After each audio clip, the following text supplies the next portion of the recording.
وبلسان الحقيقة هو بعد الجهات والخروج من أحكام الصفات والاكتفاء بخالق الأرض والسماوات، أي الفناء في الله يا أحباب رسول الله.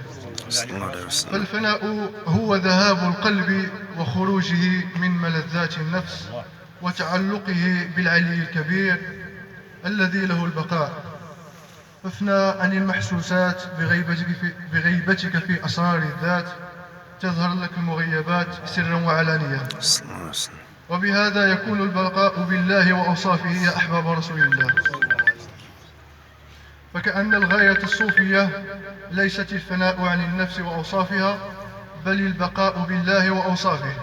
فمن بقي بالله ولم ينظر إلى الدنيا إلا للحاجة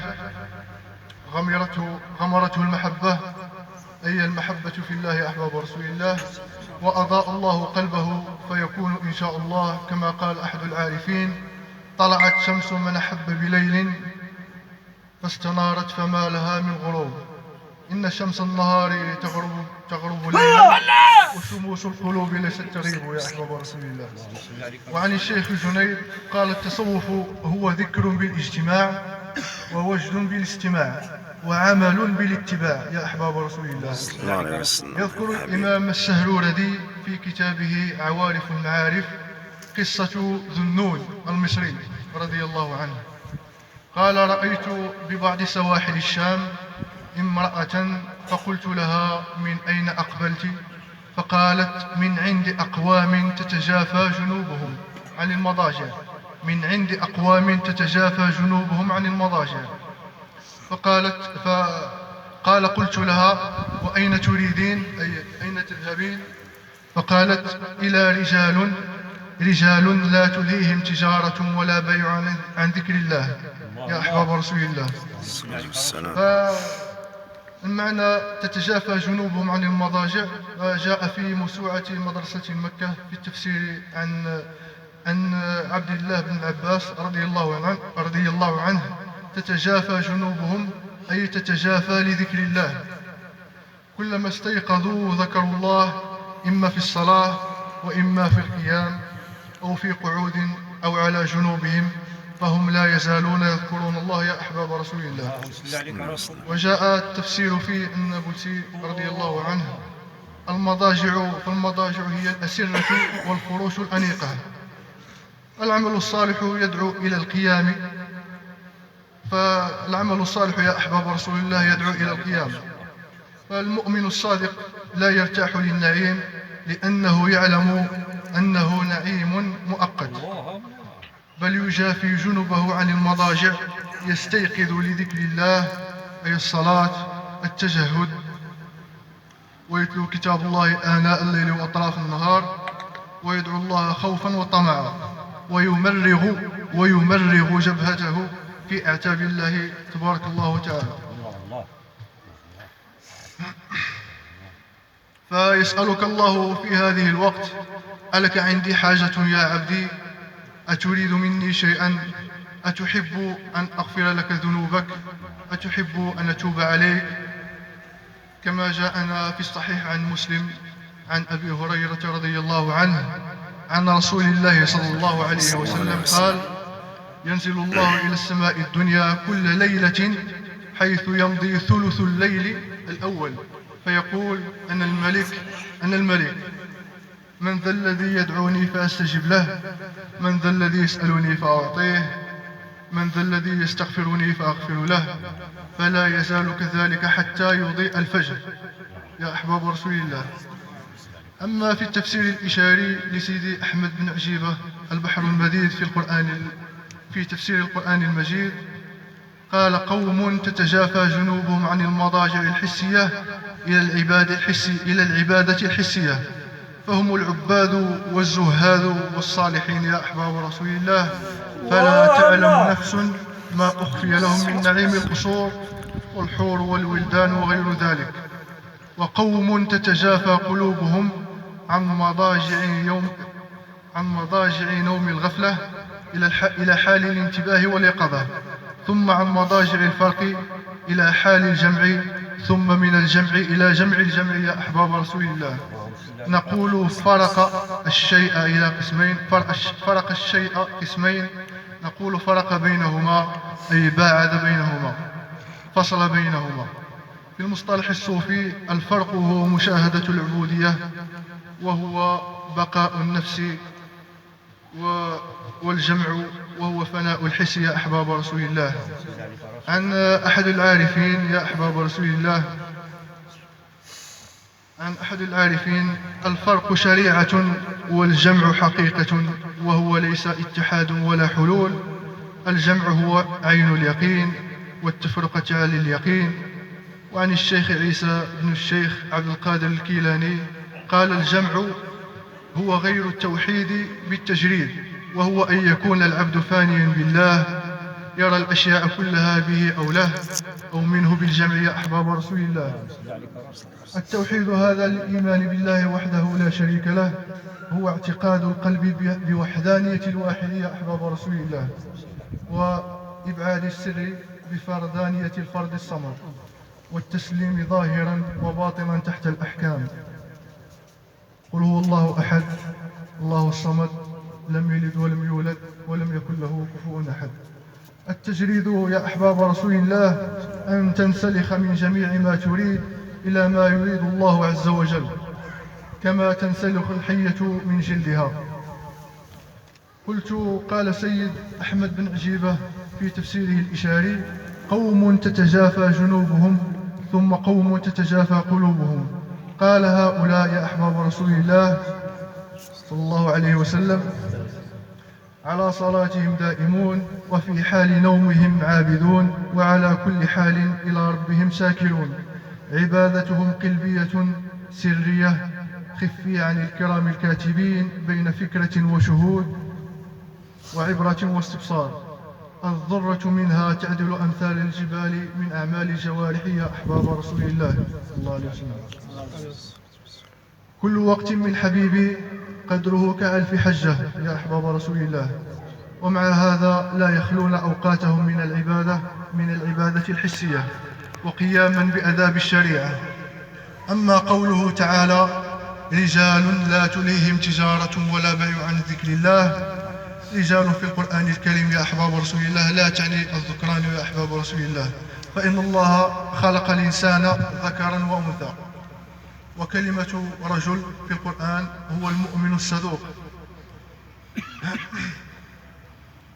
هو المؤمن الصدوق الذي أوفى بالعهد، لقوله تعالى: من المؤمنون رجال صدقوا الله ما عاهدوا عليه فمنهم من قضى نحبه ومنهم من ينتظر وما بدلوا تبديلا.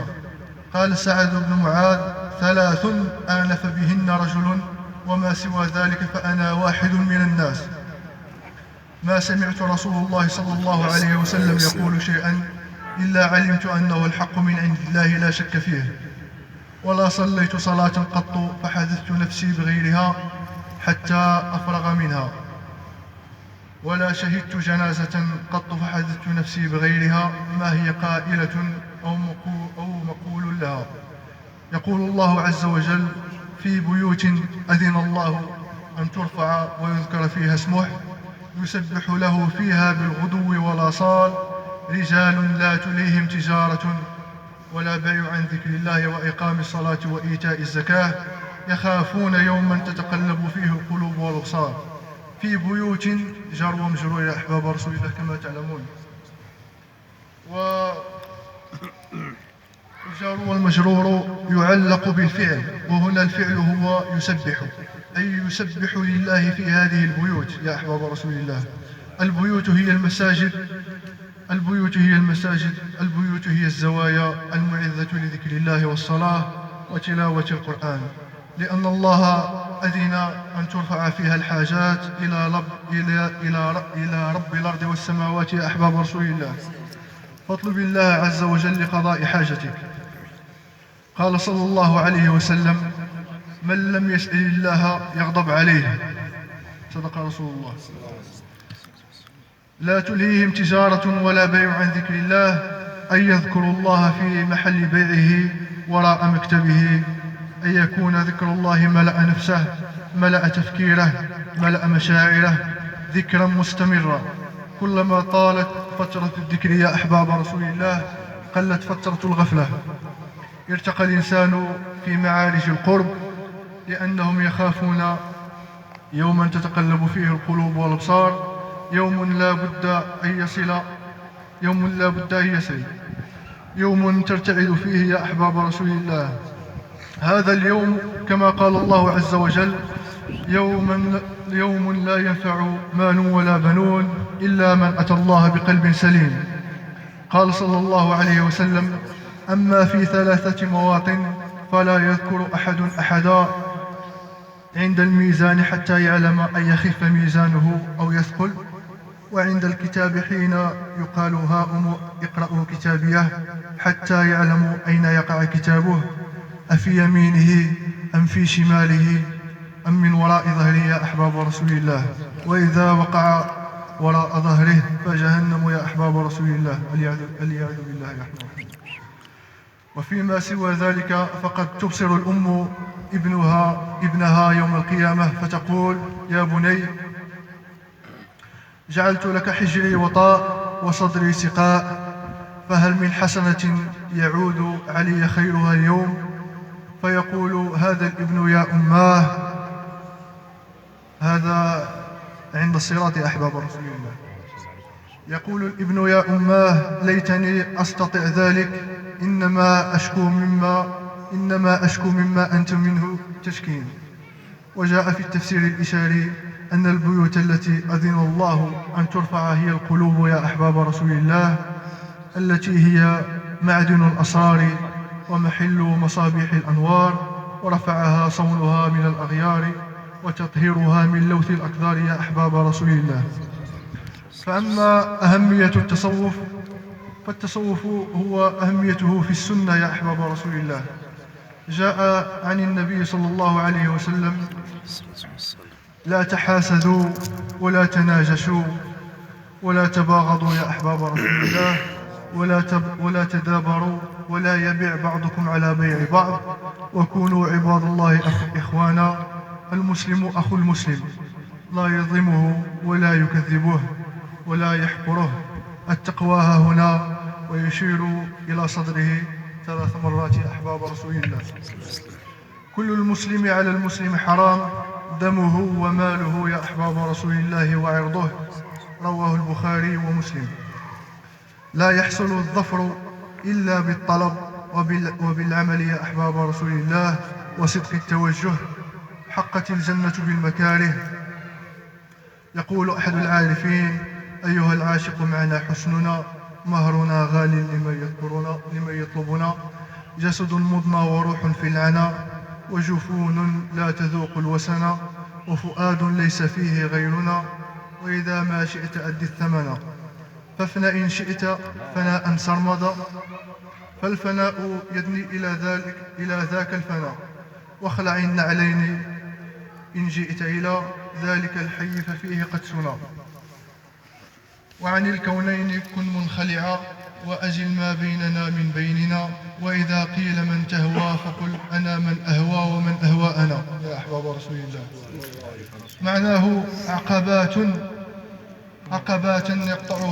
عقبات يقطعها المريد، وهي فطم الجوارح من المخالفات الشرعية، فطم النفس عن المألوفات العادية، فطم القلب عن الرعونات البشرية كالحمق والبطش يا أحباب رسول الله، فطم النفس عن القدرات الطبيعية كالغم والحزن يا أحباب رسول الله، فطم العقل عن الخيالات الوهمية يا أحباب رسول الله. فإذا بلغت هذه المقامات إن شاء الله تكون لك، وتنبعث من قلبك ينابيع الحكمة وأسرار العلوم اللدنية، وعلمناه من لدنا علما. وبهذا نختم به الكلام يا أحباب رسول الله، وأزكى الصلاة والسلام على سيدنا محمد رسول الله. سبحان ربك رب العزة عما يصفون، وسلام على المرسلين، والحمد لله رب العالمين.